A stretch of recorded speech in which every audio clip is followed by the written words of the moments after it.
तो आपको A cross B निकाल लिया आपने एरिया ऑफ पैरेललोग्राम।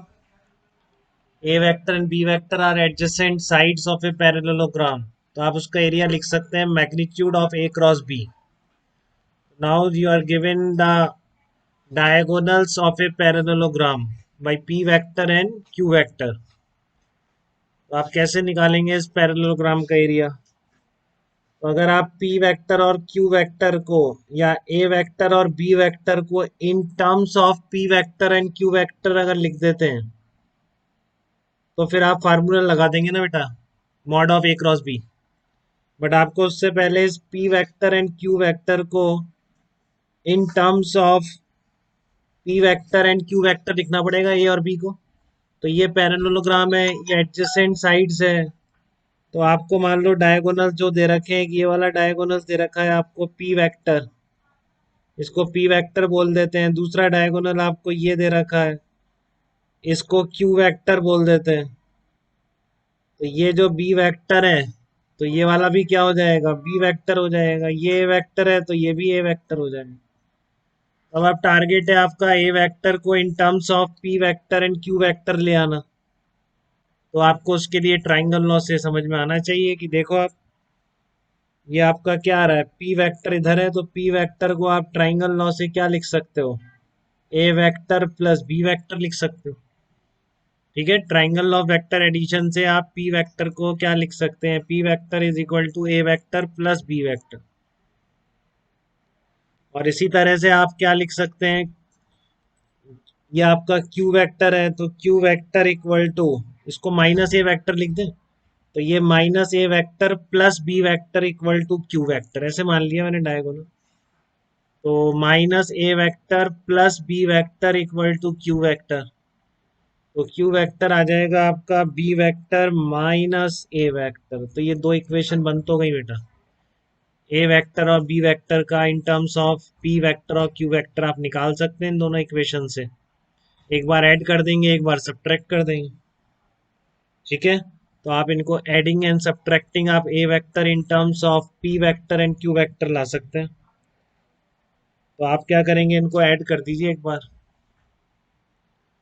इनको आपने जब ऐड कर दिया, adding both equations one and two, तो ए वेक्टर खत्म हो जाएगा, इधर क्या बच जाएगा, बी वेक्टर इक्वल टू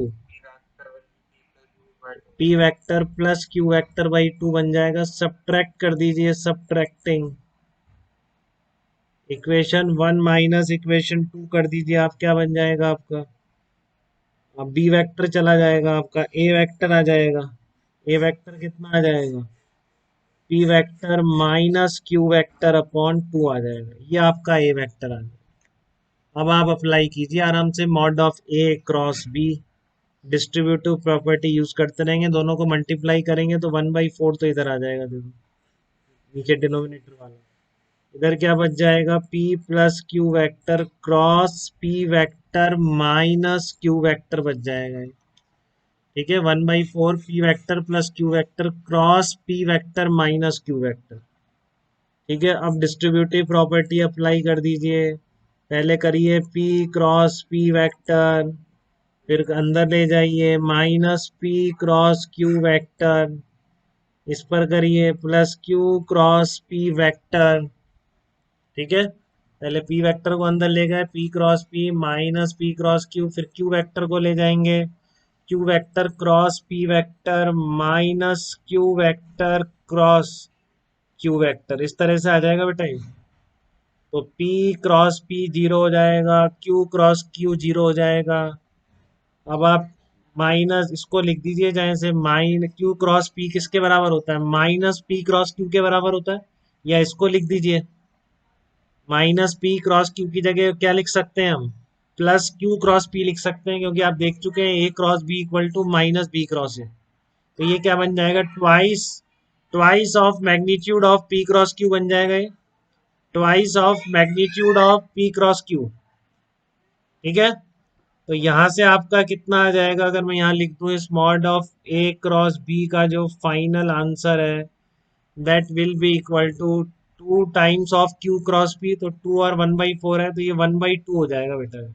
तो ए क्रॉस बी आ जाएगा 1/2 magnitude of P cross Q, ये आपका आंसर हो जाएगा।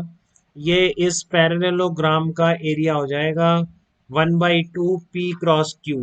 ठीक है, तो आंसर इस क्वेश्चन का हो जाएगा 1/2 magnitude of P cross Q. तो अगर आपको डायगोनल्स दे रखे हो तो डायगोनल्स देने पर भी आप उसका एरिया निकाल सकते हैं। तो आप चाहें तो ध्यान भी रख सकते हैं, कभी ऐसा ही दे दे पी वेक्टर क्यू वेक्टर तो एरिया ऑफ पैरेललोग्राम पूछ ले। बट हम ये सब फिजिक्स में यूज नहीं करेंगे, थोड़ा सा वेक्टर और पिक्चर में आपके फ्लो में आ जाए, इसलिए मैंने ये एग्जांपल करा दिया। ऐसी चीजें आप मैथ्स में करेंगे जो करना हो। ठीक है, हमको इस एरिया वेरिया से ज़्यादा मतलब नहीं है। थोड़ा सा क्रॉस प्रोडक्ट और आप कर लें थोड़ा सा, इसलिए मैंने आपको ये बता दिया। हमारे लिए क्रॉस प्रोडक्ट का मैग्नीट्यूड और उसकी डायरेक्शन ये बिल्कुल ढंग से आना चाहिए। ठीक है, और पोजीशन वेक्टर्स का क्रॉस प्रोडक्ट निकालना, ये भी मैथ की चीज़ है जो मैं पूछना चाह रहा हूँ, फिर भी जस्ट पूछ लेता हूँ क्योंकि ये फिर भी यूज़ हो जाए कभी। आप इसका जवाब दीजिए मुझे अब अच्छी तरह, या अगर मैं आपसे बोलूँ, ढंग से जवाब देना है, रीजन भी बताना है आपको, रैंडम नहीं बोलना है कुछ भी। ठीक है ना, रीजन भी पता होना चाहिए आपको। तो मैं क्या पूछ रहा हूँ आपसे, if a vector b vector and c vector are three coplanar vectors. मैं पूछ रहा हूँ आपसे, if a vector b vector and c vector are three coplanar vectors, a vector b vector and c vector are three coplanar vectors. ठीक है, then find out value of, then find out value of, पहला आपको बताना है b cross C dot a cap बताना है आपको, sorry B cross सी dot ए vector बताना है। सेकंड आपको A cross B dot C vector बताना है। तो आप क्या जवाब देंगे इनकी वैल्यूज के लिए, if a vector b vector c are three coplanar vectors, तो आपको इनकी वैल्यूज बतानी है।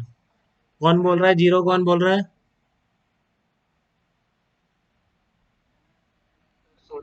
हाँ सूर्यांश, वेरी गुड बेटा, ठीक बोल रहे हैं आप। कैसे बोला बताइए एक बार, जीरो कैसे बोला आपने?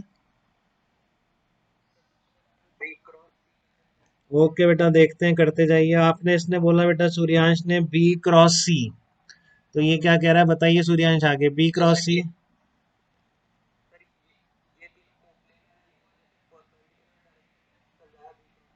हाँ बेटा, कैसे भी हो ए वेक्टर भी उसी प्लेन में, मान लीजिए इस पेपर के प्लेन में, तो सूर्यांश बिल्कुल सही कह रहा है कि आपका बी क्रॉस सी, हाँ बी क्रॉस सी की डायरेक्शन कैसी आएगी बेटा, सीख चुके हैं ना आप, डॉट आ रही है बी क्रॉस सी।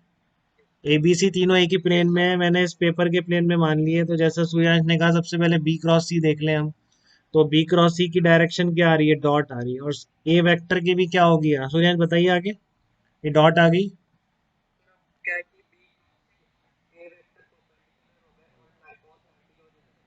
बिल्कुल बेटा, तो ये क्या आ गया, आप अब जिन बी क्रॉस सी आपका क्या है, b cross c is perpendicular to A vector. तो आपको अच्छी तरह पता है बेटा कि दो परपेंडिकुलर वेक्टर्स का डॉट प्रोडक्ट जीरो होता है। ठीक है, तो b cross c is perpendicular to A vector implies b cross C dot A vector equal to zero. तो आप कोई सा भी कॉम्बो बना लीजिए, ऐसा कुछ स्पेसिफिक नहीं है, आप A cross C dot B cap करें। तो मतलब जब भी थ्री वेक्टर्स इस तरह से एक ही प्लेन में होंगे, तो किसी भी दो वेक्टर का क्रॉस प्रोडक्ट करके अगर तीसरे के साथ डॉट प्रोडक्ट करेंगे, तो वो वैल्यू कितनी मिलने वाली है, वो वैल्यू जीरो ही मिलने वाली है बेटा। ठीक है ना, अगर आपके तीन कोप्लेनर वेक्टर्स हैं तो आपने कोई भी दो वेक्टर्स लेके तीसरे के साथ अगर डॉट प्रोडक्ट कर दिया, तो आपको आंसर रिजल्ट जो मिलने वाला है वो क्या मिलने वाला है, जीरो ही मिलने वाला है। ठीक है, तो यहाँ पर आपका ये कंप्लीट होता है बेटा वेक्टर्स में। एक आध क्वेश्चन एक्स्ट्रा और भेजूंगा, दो तीन भी भेज सकता हूँ।